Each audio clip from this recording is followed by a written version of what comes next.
장입니다.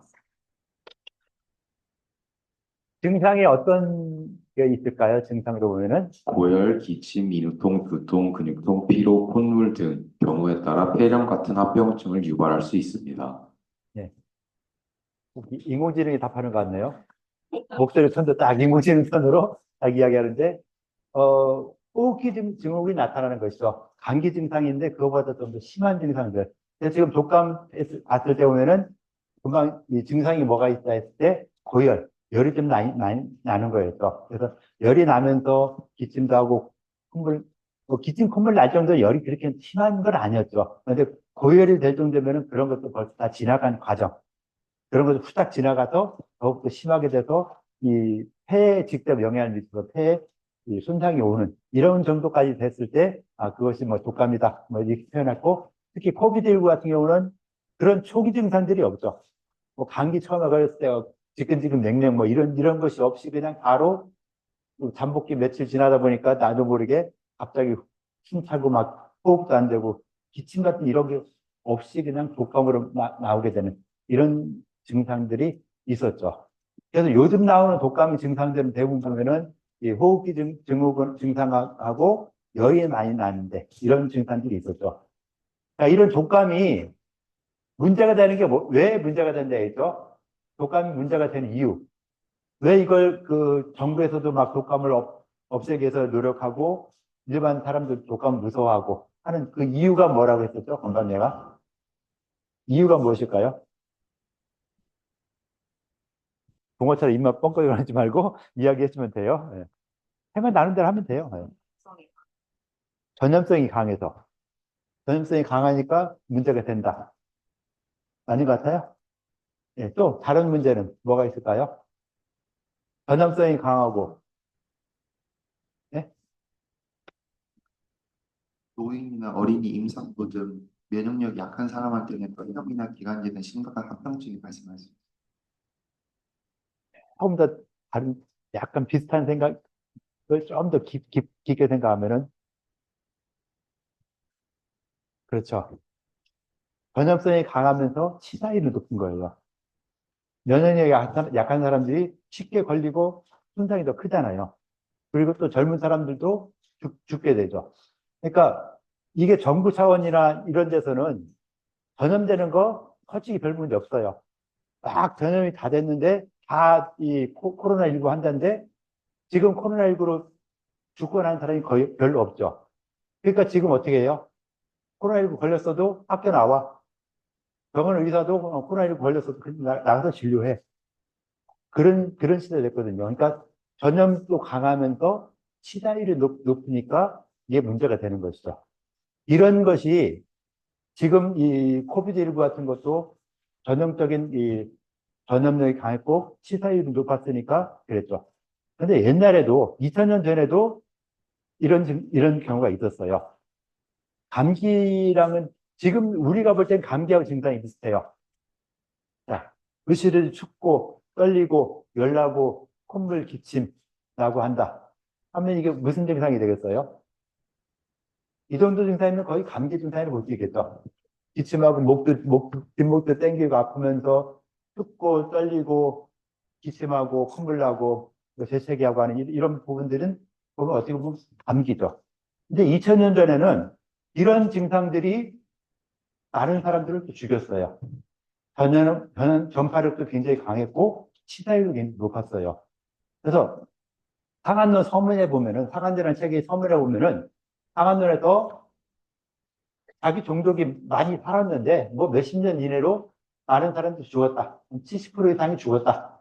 그 70% 이상 사람들이 죽었는데 그 왜 죽었냐 내용을 찾아보니까 상한이라는 병이었다. 상한이라는 병이 어때서 어떤 증상, 금방 내가 말한 이런 증상들을 나타나기 시작해서 며칠 만에 많은 사람이 죽었다. 그래서 이 상한론을 지은 사람이 내가 그때 살아남았죠. 살아남으면서 많은 사람들이 죽어나가는데 이걸 갖다 치료하지, 제대로 치료해주지 못해서, 의사로서의 어떤 자괴감이 든다. 그래서 내가 공부를 더 해서 이거 치료하는 방법에 대한 책을 쓰겠다. 라고 해서 그 책을 쓴 것이 상한론이라는 책이에요. 그래서 지금 우리가 배우고 있는 상한론이라는 책인데, 그 상한론이라는 책을 쓴 사람이 중국의 유적지가 그래도 남아 있어요. 장준경 사당하고 묘지.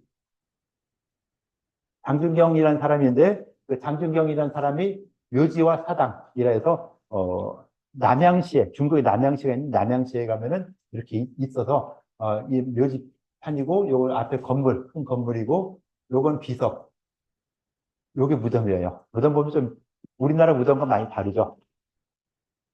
중국엔 요즘 시대 중국에서는 이거 뭐야 무덤이 없어요.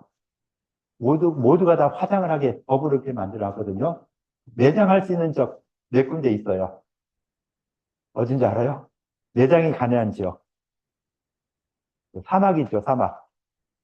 그 사막 있는 데서 매장을 하라고 그래요. 그래서 누가 매장해요, 거기서? 절대 매장 안 하죠. 그래서 중국에서는 모두가 다 그 화장을 한다. 라고 돼 있고. 그래서 이런 유적들은 너무 오래된 것이다 보니까 이런 유적들을 갖다가 관리하기 힘들으니까 저렇게 콘크리트를 만들거나 이렇게 뭐 벽돌 싸가지고 무덤을 만들어주는 이런 경우가 굉장히 많이 있죠. 하여튼 이렇게 그 옛날에 있었던 뭐 그런 부분이고, 요거는 이제 1500년, 1700년 때쯤에 석천사라는 사람이 또 이 상한과 비슷한 그러면서 지금의 독감과 유사한 병증에 대해서 나름대로 치료 원칙을 개발해낸 그런 사람이라 또 이렇게 제시를 해줬고요. 그래서 지금처럼 이런 독감에 해당되는 이런 부분들, 전파력이 강하고 치사율이 높은 이런 독감에 대한 연구를 한 것이 금방 말했던 상한론이다. 라고 봤죠. 2000년 전에, 2000년 전에 사람들이, 병이 어떻게 들어오느냐. 2000년 전이면 어떻게 보면 우리가 황제내경에서 배우는 이런 부분인데, 황제내경에서 또는 일반적으로 병이 들어올 때, 병의 원인이 되는 게 몇 가지 있다 그랬죠. 병기론 하기 전에 병인론을 이야기했잖아요. 병이 생기는 원인이 무엇이 있다? 기억 안 나요? 분명히 수업을 했는데 안 난다고 수업 안 했다고 하면 안 되죠. 기억 안 난다고 하는 건 내가 용서할 수 있지만은 안 배웠어요. 이런 소리 하면 안 돼요. 배웠어요? 안 배웠어요? 기억나요? 안 나요? 기억 안 나면 어떻게 해야 되죠? 빨리 찾아야 되겠죠. 자, 질병이 생기는 원인이 무엇일까? 뭐 코로나를 찾든 뭘 찾든 찾아서 질병이 생기는 원인이 무엇이다. 자, 사람들한테 질병이 생기는 원인, 뭐가 있을까? 자, 찾은 사람 답변 좀 해주세요. 이렇게 할게요. 네. 눈치 보지 말고 이야기하세요. 네, 저번 수업 때 배운 바로는 크게 세 가지로 나눌 수 있다고 배웠고요. 그래서 내인과 외인과 분례 외인으로 나눌 수 있고, 이제 내부의 원인으로는 칠정이 있고, 외부의 원인으로는 이제 유금이 있다고 보고, 그 이외의 요인은 분례 외인으로 분류한다고 배웠습니다. 예. 이 친구도 손 들었으니까 저도 그렇게 같은데 혹시 또 뭐 다른 이야기 할 게 있을까요? 혹시나 해서. 혹시나 없죠. 뭐 뻔한 거니까. 자, 그러면은 잠시요. 자, 외인이라 표현했을 때 외인은 아까 유금이라 표현했잖아요. 자, 유금은 뭐가 있을까요? 유금은 뭐가 있나 이야기 좀 해주세요. 홍한서습조화 예, 풍한섭조화. 풍한섭조화는 우리가 보통 뭐라고 표현하죠? 사기. 사기? 아니죠. 그렇죠. 여섯 개니까 육기죠. 그죠? 육기. 자, 육기에서 풍한섭조화인데, 아니, 풍한섭조화가 정상적인데 왜 이것이 병인이 될까? 병인이 되는 이유가 뭘까요? 육기가 병인이 되는 이유. 어떻게 해야지 이것이 병인이 될까요? 육기는 어떻게 보면 정상적인 것이죠. 봄에 바람이 불어야 되고 여름에 더워야 되는데 봄에 춥고 여름에 바람 불고 하면은 기후가 정상이 아니에요. 비정상이 되겠죠. 그렇게 되는 경우에 이것이 병의 원인이 되겠죠. 봄에 바람 부는 건 정상적인 상황이니까 이때 바람 맞아도 큰 영향이 없는데 여름에 더워야 되는데 추웠다. 그러면은 그러니까 여름에 에어컨 켜가지고 너무 추웠다. 이래도 병이 생길 수 있겠죠.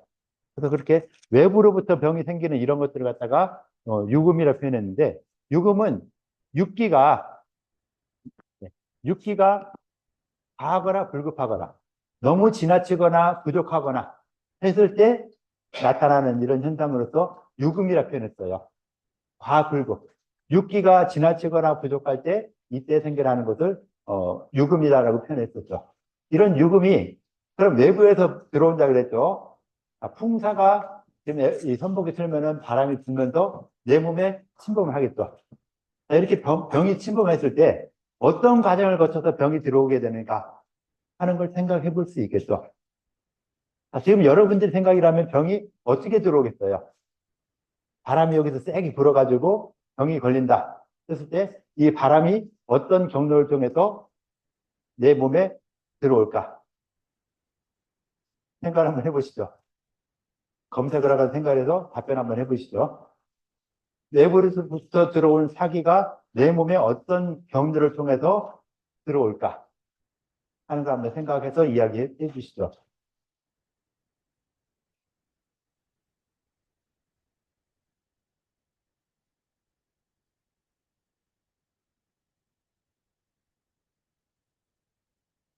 하다 빨리 치기 하는 것 같네.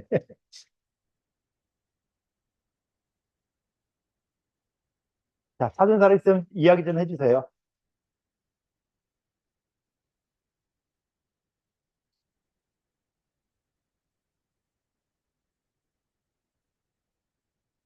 찾았어요? 찾았으면 이야기 좀 해주시죠.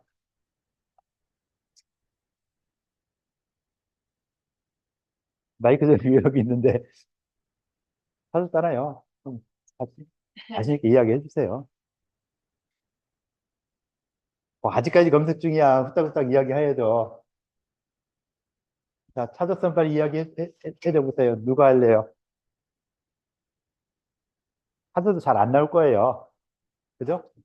안 나오는데 그래도 한번 생각을 해보는 거니까 읽어보면서 어떻게 해서 병이 들어오는가 하는 걸 생각을 하라는 거죠. 읽은다고 뭐 별 내용 없죠? 자, 찾은 게 뭔가 한번 이야기 해줘보세요. 네, 저는 챗GPT로 검색을 해봤는데, 유금이 우리 몸에 병을 일으키는 경로는 첫 번째 표면, 체표를 통한 침입이 있을 수 있고, 두 번째는 호흡기를 통한 침입, 세 번째는 음식물 및 소화기를 통한 침입이 있는데, 어, 제가 생각했을 때 음식물은 그때 불내외인으로 쳤던 것 같아서 이거는 아닌 것 같고, 그런데 꼭 뭐에 이렇게 네, 뭐 네임웨인, 블레인 나눴을 때 꼭 이것은 네인이다, 외인이다. 아, 구분할 필요 없어요. 네, 병이 생기는 건, 나는 내인이다, 나는 외인이다. 이렇게 해서 병이 생기는 거 아니죠.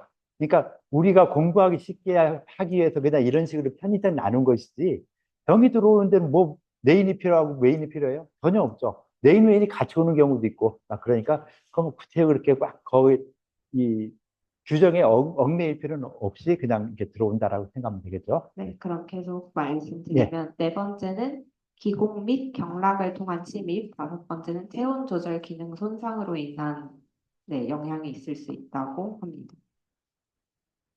네 번째가 뭐, 기공 및 경락을 통한 기공이 뭐예요? 그 몸에 있는 구멍들을 얘기하는 땅구멍 것 같은 같아요. 거? 네, 그런 거? 예. 그런 식으로 병이 들어온다 했었죠. 일단 그 코비드19 바이러스 같은 경우 어떻게 들어오죠? 코비드19 바이러스가 어떻게 인체에 침범하죠?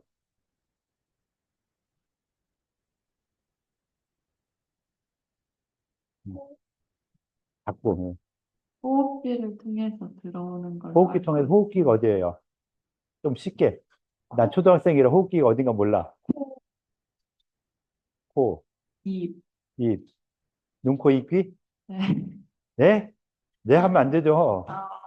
코랑 입을 통해서 주로 바이러스가 침투할 수 있다고 생각했습니다. 생각한 게 아니라 그렇게 배웠죠. 수업 끝나라고 빨리 끝내라네요. 그 자, 코비드19 바이러스가 어디를 통해서 들어온다? 어디를 통해 들어오죠? 코비드19 바이러스가? 코나 입을 통해서 들어오죠? 코나 입을 통해서 어떻게 들어와요? 왜? 코나 입을 통해서 들어오는 것이 그 코비드19 바이러스고, 그러니까 요즘에 나와서 병이 들어오는 것은 다들 코나 입을 통해서 병이 들어온다라고 생각을 했어요. 그래서 이걸 예방하기 위해서 우리가 어떻게 하죠? 마스크하고 또 더 중요한 거, 손 씻는 거죠. 개인 위생 철저히 하는 거, 손 씻는 거. 나도 모르게 이렇게 하다 보면은 코나 입으로 손이 많이 가다 보니까 지금 이렇게 마이크 잡고 이러고 있다가 이게 또 나만 잡는 게 아니라 여러 사람이 잡고 하면은 누가 이 바이러스 있을지 몰라도 이게 이렇게 했다가 이 코로 왔다가 하다 보니까 문제가 계속 되겠죠. 그래서 코나 입을 통해서 바이러스가 들어오니까 그런 걸 막기 위해서 마스크를 하고 손 씻기 같은 걸 열심히 하는 이런 부분이죠. 그래서 현대적으로는 바이러스가 코나 입을 통해서 이 호흡기 점막을 통해서 이 병이 진행이 된다는 걸 알았어요. 그건 아는 것은 한의학에서 처음으로 1500년대에 그걸 인식을 했어요. 사기가 코나 입을 통해 들어온다. 아마 서양보다 좀 빠른 시기에 그렇게 인식을 했어요. 한의학에서 그렇게 동양에 보면은 최초의 것들이 굉장히 많이 있죠. 금소갈자, 어디가 최초죠? 금소갈자 처음 난 나라. 우리나라인데 그 금소갈자 하면 생각나는 게 뭐예요? 구텐베르크 갈자인 건데도 서양 사람들은 뭐 발견이나 발명이 늦었을지 몰라도 아주 그렇게 뭐랄까 크게 활성화시킨 데는 굉장히 능력이 있었어요. 동양 사람들은 기발한 생각을 해가지고 처음으로 만들어내는 이런 것들은 굉장히 많이 있었어요. 그런데 그걸 갖다가 크게 발전을 못 시켰죠. 화약, 어느 시대 누가 만들었죠? 화약. 어느 시대 만들어졌죠? 원나라? 아닌 것 같은데요? 송나라시 3대 발명품. 3대 발명품이 뭔 거죠? 나침반. 네, 또. 금방 말한 화약. 또. 종이는 한참 위로 올라가요. 한나라 시대. 한나라 시대 세인이라는 사람이 종이를 만들었죠. 그럼 뭘까요? 종이랑 유사해요. 종이랑 같이 쓰임이 많아요. 인쇄술. 화약, 나침반, 인쇄술 이런 것이 송나라 시대 3대 발명품인데 자, 화약, 송나라에서 만들었는데 화약으로 가장 큰 저기를 한 게 뭐예요? 누구예요? 지금 한참 상 주고 있죠? 우리나라 한강 씨도 이렇게 이 상을 받은 것처럼 오히려 그런 사람들이 더 유명하고 더 많이 활성화된 거죠. 중국에서는 지금 기껏해야 폭죽놀이를 열심히 하고 있지만은 그래서 동양에서는 어떤 그 처음으로 발견한 거 굉장히 많이 있는데 크게 발전시키지 못한 그런 부분은 좀 아쉽죠. 어찌됐건 뭐 그런 거 그렇다 치고 코로나19를 통해서 병이 들어온다 했는데 이런 것이 지금이 와도 요즘이 와도 한 AD 1500년쯤에 그런 생각이 있기 시작했고 그 이전에는 금방 아까 조사한 것처럼 피부를 통해 들어온다. 솔직히 피부를 통해서 병이 들어온다? 피부 어디? 피부 어디를 통해서 들어올까요? 손등, 팔, 옆, 배, 등? 어디가 될까요? 만약에 외부에서 병이 들어온다 하면은 일단은 옛날 사람이나 지금 사람들이나 생각할 때 밖에서부터 병이 들어온다. 바람이 들어온다 할 때 어디를 통해서 들어올까? 어떤 순서로 들어올까에 대한 생각을 해야 되겠죠. 코로나19를 통해서 들어가는 거 요즘에 1500년 AD 1500년 이후에 알게 된 거니까 2000년대에는 그런 생각이 전혀 없었다는 것이죠. 그러면은 2000년대 사람들은 피부나 이런 바깥에서 이 병이 들어온다라는 이런 생각을 하고 있었어요. 근데 그것이 어떤 순서로 들어오냐 하는 거에 대해서는 명확하지는 않지만은 금방 이 답변한 것처럼 뭐 피부나 이런 걸 통해서 들어오지 않겠느냐 하는 그 정도의 생각인데, 그래서 이 상한론이라는 데서 보면은, 병이 들어온 순서를 갖다 설명을 해놨어요. 상대 내경에서 설명했고, 상한론에서 설명하면서 병이 외부로부터 안으로 들어오는 순서. 그 상대 내경에서 말하는 걸 갖다가 상한론에서 그걸 인용을 해서, 병이 이렇게 들어오는구나. 또 사람이 증상을 보니까 이런 형태로 진행이 되더라. 아까 그 상한론이라는 책을 지은 사람이 봤을 때 이 사람이 자기가 살던 고을에 한 200여 가구가 있었는데 그 중에 한 70%가 죽었어요. 전염병으로 인해서. 그 70% 중에 한 3분의 2, 거의 한 70% 되겠죠? 한 70%가 또 상한이라는 병으로 죽었다. 내가 그래서 상한병을 그 당시에 많은 사람들이 상한에 걸려서 죽고 했는데 그걸 치료하지 못해서 한이 돼서 내가 그래서 상한에 대한 공부를 열심히 해서 상한의 처방이라든가 이런 걸 다 만들었으니까 앞으로 후세에 이 상한 공부하는 사람들은 내가 한 수고에 비하면은 쉽게 상한을 공부할 수 있을 것이다. 라고 하는 이런 서문을 써놨어요. 서문에서 자기가 그렇게 써놨기 때문에 상한론이라는 게 이렇게 해서 만들어졌구나. 전염성이 굉장히 강해서 70% 이상이 죽었다. 굉장히 많은 사람이 죽었다는 것이죠. 많은 사람이 10년 정도 사이에 그만큼 많은 사람들이 죽었다. 그러니까 당연히 문제가 될 것이다. 라고 했고, 그것을 보니까 옛날에 2000년대에 있었던 독감이지 아닐까. 지금 우리가 말하는 코로나19처럼 이런 병이 아닐까라고 생각할 수 있는 것이죠. 그런데 2000년 전이니까 증상 양상이 오한 발열, 의지를 추우면서 열이 나는. 근데 열이 고열이 아니라 일반적인 열이었는데 그것이 바이러스도 2000년 동안 흐르면서 바뀐 거겠죠. 독감으로 바뀐 거죠. 독감하면 어떤 독감이 가장 많이 생각날까요? 우리 독감은 가장 유명한 독감. 스페인 독감이죠. 스페인 독감 언제쯤 생긴 거죠? 스페인 독감이 언제 생겼어요? 1차 세계대전 때 생겼죠. 그래서 1918년 이때쯤에 막 우르르 생겨나면서 그게 전 세계적으로 다 휩쓸었죠. 스페인 독감은 우리나라 조선에도 스페인 독감이 있었을까요? 없었을까요? 있었어요? 확실해요? 모르겠어요? 있었을까요? 없었을까요? 있었을 것 같다. 아니다. 우리나라는 대외 교류가 적었기 때문에 없었을 것이다. 둘 중 하나겠죠. 근데 전 세계적으로 다 돌았기 때문에 우리나라에도 있었어요. 1918년에 그 겨울에 막 스페인 독감이 돌고 해서 많은 사람들이 또 죽고 뭐 하다 보니까 민심이 굉장히 흉흉해졌죠. 안 그래도 흉흉한데 그런 것까지 생기다 보니까 더 흉흉해서 아마 3.1운동도 그런 영향을 받지 않았을까 하는 이런 생각도 있어요. 사람들이 어떤 돌파구를 찾아야 되는데 그 돌파구를 많은 사람들이 그 병으로 죽기도 하고 나라 잃은 서름도 있고 그러다 보니까 그걸 어떻게 한번 해보자라는 이런 운동이 일어나는 계기가 되지 않았을까라고 생각할 수도 있다고 볼 수 있겠죠. 어찌되었건 그런 식으로 병이 이렇게 생겨나는데 독감 그때 이게 스페인 독감이나 지금 말하는 코비드19나 이런 증상들은 다들 금방 말했듯이 처음에 시작되는 것이 오한 발열이 아닌 열이 많이 나면서 호흡기 증상으로 나타나는 이런 식의 증상들이 많이 생기게 된 것이죠. 그래서 상한론 시대의 상한병은 지금 봐서는 그냥 감기 정도의 증상에 해당된다라고 볼 수 있어요. 근데 2000년대 사람들이 면역이 그만큼 안 됐기 때문에 많이 죽었을 것이다 라고 생각할 수 있는 거고, 어쨌든 그런 식으로 병이 진행이 되는데, 외부로부터 겨울에 병이 많이 걸리니까 사기가 들어온다. 겨울에 사기가 들어오면 어떤 사기가 많이 들어올까요? 겨울에 사기, 겨울의 정상적인 기온. 육기가 뭐죠? 겨울의 육기?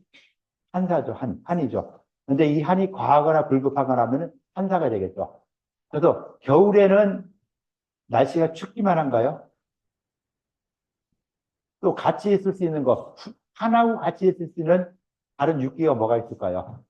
네? 건조하고, 또, 건조하면서 차다. 뭐요?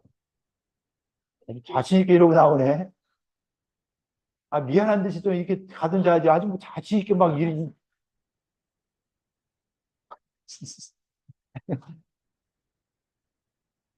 건조하다. 또, 뭐가 있을까요? 차고, 건조하고, 또, 겨울에 바람이 불고. 그죠?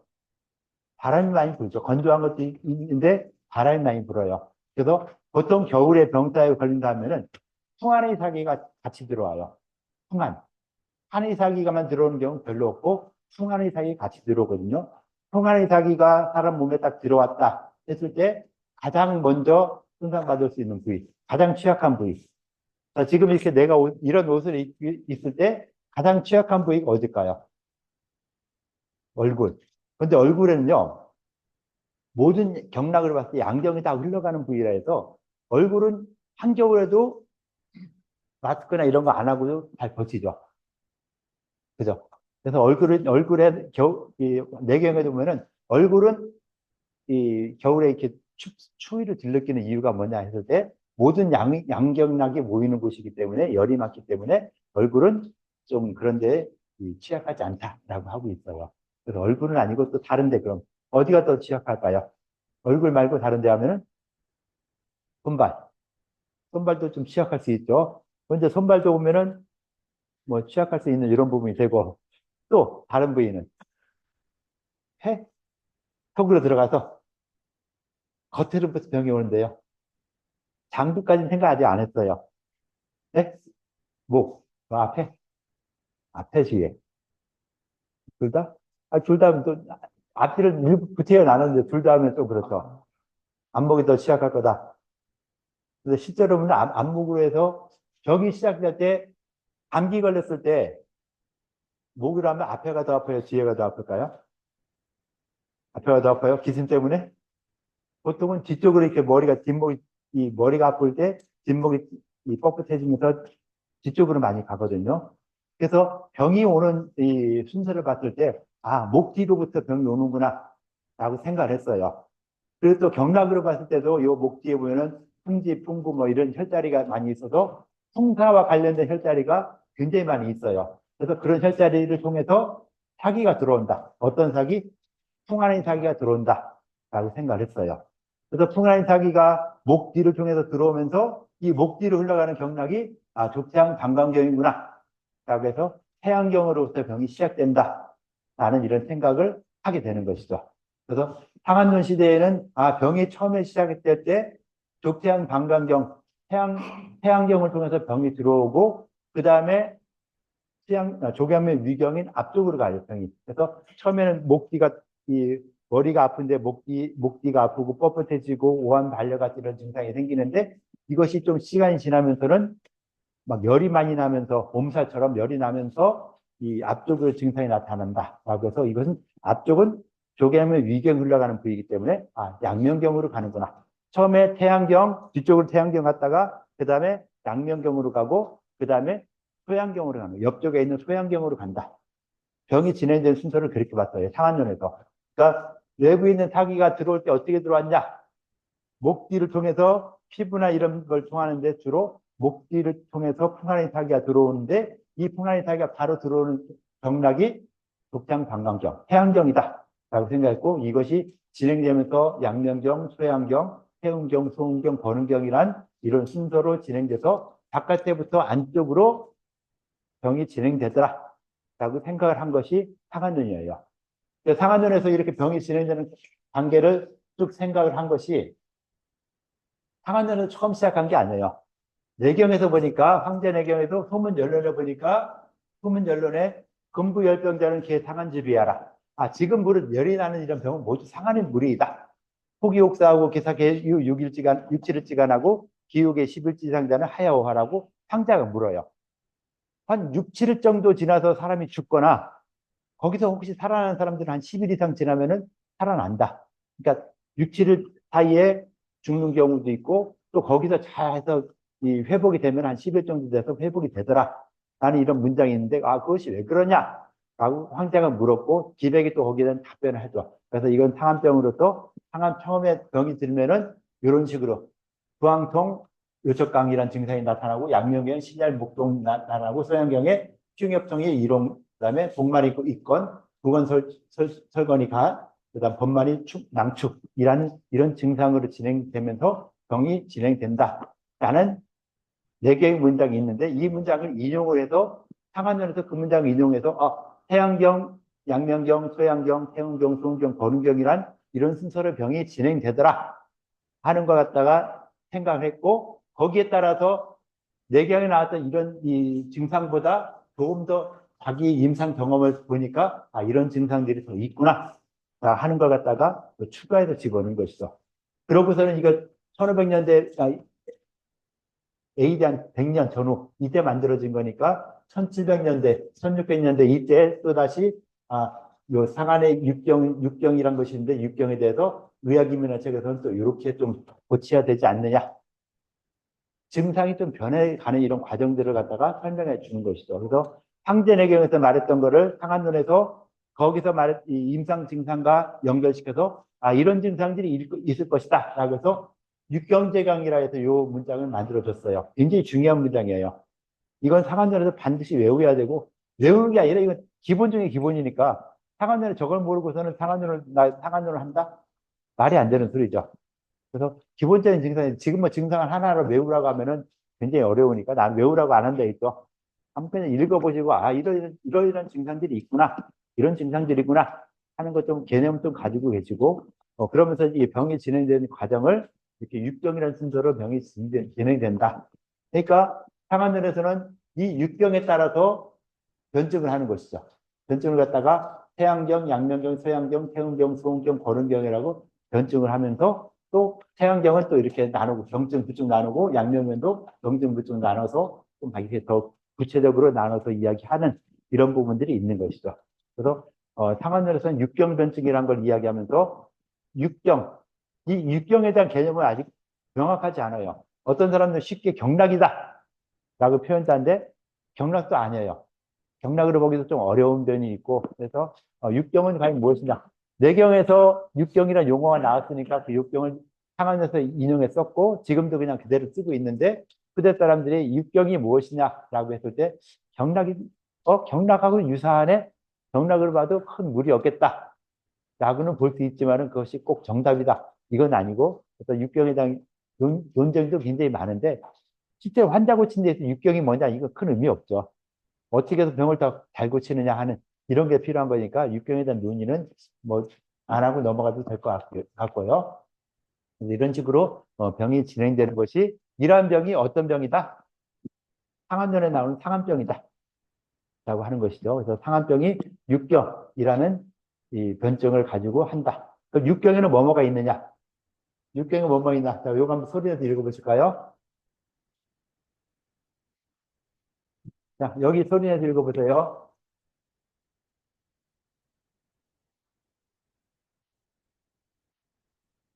태양병증 따라 읽으세요. 태양병증, 양면병증, 소양병증, 태음병증, 소음병증, 거름병증. 경락 이름과 유사하죠. 사문삼양에 나오는 이 경락 이름과 같죠. 그래서 사문삼양을 나누다 보니 결과 갖다가 육경이라고 표현할 수 있는 것이고. 그래서 이거는 기본 중에 기본이죠. 육경이란 것은 경락에도 나오고 여기도 나오고 여러 가지 나오니까 육경이 무엇이냐 했을 때 몰라요. 안 배웠어요. 뭐 기억이 안 나요. 육경들은 기억을 할 만하겠죠. 그죠? 육경은 꼭 기억하도록 해주시고요. 그래서 태양, 양령, 소양, 태음, 송, 거름 이라는 순서로 육경이 간다. 12경락 12개 유주 외우라 했었죠. 외우라고 한 거 몇 개 안 되잖아요. 12경락 12개 순서. 얘기 안 했다는 듯이 그냥 딱 그러는데요. 외우라는 건 좀 외우세요. 시험 안 본다고 뭐 검토 안 한다고 저는 그냥 무시하지 말고 외울 수 있는 건 좀 외워야 되죠. 또 여기도 뭐랄까 협박을 한번 할까요? 협박 안 하고도 좀 외울 수 있으면은 외워줘야 되겠죠. 그래서 12경날 순서 알고 있으면은 12경날 순서 알고 있으면은 육경에 대한 것도 쉽게 나오겠죠. 어렵지 않게 육경이 뭐뭐다 이렇게 나올 수 있으니까 육경에 대한 것 개념을 좀 알고 있어야 되고요. 그래서 요거에 따라서 육경에 따라서 병을 갖다가 변별을 내는 이런 방법이 육경변증이라고 하는 이런 부분이 되죠. 육경변증은 옛날에 독감에 의해서 육경변증이라는 게 만들어졌다라는 것이 2000년 전에 있었던 것이고요. 그 다음 이것이 세월이 흘러가지고 1500년쯤 AD 1500년쯤 되니까 우리가 금방 봐왔던 독감 이런 증상과 유사한 증상들이 나타났어요. 그러면서도 독감의 형태로 감기의 형태로 감기보다 훨씬 심하면서 이 전파력도 강하고 치사율도 굉장히 높은 이런 병이 또 나타나니까 또 의사들이 고민을 많이 해야 되죠. 자, 상한병에서는 육경의 순서로 오는데 육경의 순서로 병이 진행이 되는데 증상이 어떻게 되냐면은 오함 발열로 시작을 해요. 통화나 이탈기가 들어왔기 때문에 오함 발열이라는 이런 이 특징적인 증상이 있었는데, 이때 AD 1500년쯤 되니까 사람들 병이 독감인데 오함 발열이 아니라 고열을 시작하면서 호흡 기능이 같이 나타나더라. 열이 많이 나는 이런 특징을 가지니까 상한론에서는 보니까 상한론은 반드시 오함 발열로 시작해서 병이 진행되는 것이 상한론인데, 지금 적은 보니까 오함 발열이 없이 열이 많이 나면서 시작되더라. 그럼 치료를 어떻게 해야 돼요? 상한론 가지고 치료해야 돼요? 안 그러면 새로운 치료법을 만들어야 돼요? 어떻게 해야 돼요? 상한론 가지고 치료해요? 안 그러면 새로운 치료법 만들어요? 새로운 치료법 만드는 게 당연한 거겠죠. 근데 그 새로운 치료법을 만드는 사람들도 보니까 AD 1500년쯤에 만들려고 하다 보니까 솔직히 만들기가 쉽지가 않거든요. 열이 많이 나니까 상한론에서도 열이 많이 나는 이런 병증을 보니까 양면경, 죽장 방광 처음 시작할 때 오한 발열인데 이것이 진행이 되면서 이 몸살 기운처럼 열이 많이 나면서 몸도 막 아프고 하는 이런 것처럼 양면경에 나타나는 증상들이 일로 시작을 하더라라고 생각을 해서 어떤 사람들은 상한론의 변증을 가지고 그대로 치료해도 되겠다라고 생각하는 사람들이 있었고, 아니다, 상한론과 다르다. 열이 많이 나기 시작하는데 열이 많이 나기 시작하는 병을 상한병으로 치료하면 안 된다. 새로운 치료법을 개발을 하자라고 해서 새로운 치료법을 개발하려고 했던 사람들인데, 이 사람들은 아까도 그 바이러스가 들어오는 것이 코나이브 통해 들어온다고 처음으로 알게 된 게 동양에서 언제쯤이라 했죠? 한 1500년쯤 돼서 알기 시작했대죠. 1500년쯤 되면서 그게 그렇게 시작된다는 걸 알고 있었는데, 그게 많은 사람들이 다 그렇게 인정한 건 아니었어요. 사람마다 다른데, 이 상한론에서도 병이 오는 것이 육경이라는 순서로, 이제 독감, 후세에 말한 독감이, 육경의 순서로 병이 진행이 되지 않더라라고 생각했어요. 그러니까 병이 시작되는 것도 상한론과는 약간 다르고, 증상도 약간 다르다 하면서 그 병이 나타난 증후를 보니까 밖에서부터 안쪽으로 이런 식으로 병이 들어오더라. 또는 위에서 아래로. 호흡기 먼저 병이 들고 그다음 소화기 병이 들고 아래로 가서 뭐 심방광 계통 이런 데까지 병이 생겨나는 이런 부분이 있더라라고 생각을 해서 상초, 중초, 하초의 순서를 거쳐서 병이 진행된다. 안 그러면은 이 인체를 갖다가 겉에부터 속까지 나눴을 때 위기영혈이라고 표현해서 위기영혈이라는 순서로 병이 진행되더라. 연기 위기가 뭔지 알죠? 연기 위기. 연기 위기. 연기가 뭐고 위기가 뭐예요? 네? 혈맥. 밖에 있는 게 연기고 안에 있는 게 위기다. 라고 얘기했는데 한번 연기 위기가 뭔가 찾아봐야 되겠죠. 한번 찾아보세요. 연기가 뭐고 위기가 무엇이다. 배웠음에도 불구하고 아직 모른다. 어쩔 수 없이 검색을 해서 알아야 되겠죠. 책 사서 외우라고 알라고 못하니까 지금 여기서 책 읽는 사람 하나도 없고, 그러니까 이제 검색을 하면서 연기가 무엇이고 위기가 무엇이다 하는 것이 나타날 수 있겠죠. 예, 검색을 했으니까 다시 한번 아까 내가 어떤 부분이 틀렸나를 알 수 있겠죠. 한번 보세요. 연기는 몸의 기본적인 이 에너지를 의미하고 위기는 몸을 보호하는 에너지로 면역 체계와 관련이 깊다합니다. 금방 말한 거랑 말한 거랑 연관시켜서 이야기할 수 있어요. 혈맥 내에 있는 것이 혈맥 외에 있는 것이다. 자, 엑기스적인 이런 물질이 연기이고 위기는 방어하는 이런 물질이다 라고 했는데, 연기가 어디에서 흐르고 위기가 어디로 흘러간다 하는 것이 보세요. 네, 찾았으니까 한번 이야기해 보세요. 어디로 흘러간다? 연기 위기.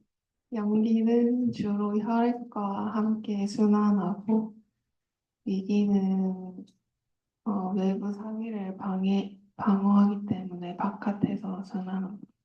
그러니까 이 혈맥 내를 가는 게 연기예요, 위기예요? 연기요. 연기예요? 맞아요? 맞는 것 같아요? 아까 말한 거랑 반대죠? 네. 어떤 게 맞는 것 같아요? 네. 혈맥 안을 가는 것이 연기이고, 위기라는 건 위자가 무슨 위자예요?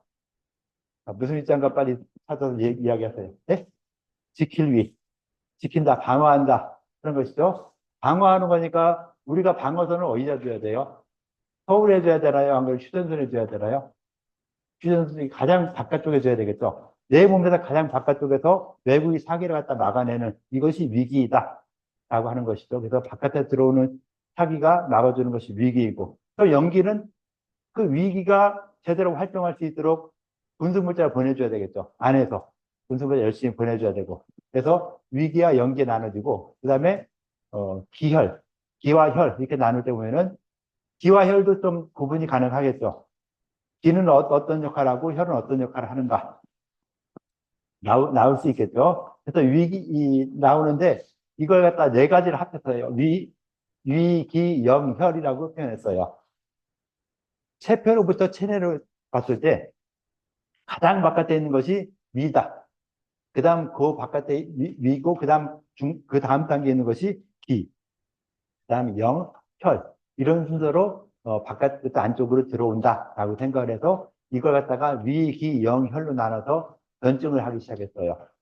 그러니까 상한선에서 육경으로 변증한 것처럼 독감이 왔을 때 아까 말했던 상초, 중초, 하초라는 순서로 가기도 하지만은 체표부터 체내까지 위, 기, 영, 혈의 순서로 병이 진행이 된다라고 생각을 해서 상한론과는 다른 처방도 만들어내고 이 치료를 해야 된다라고 생각했던 사람들이 또 그걸 갖다가 온병이라 표현해요.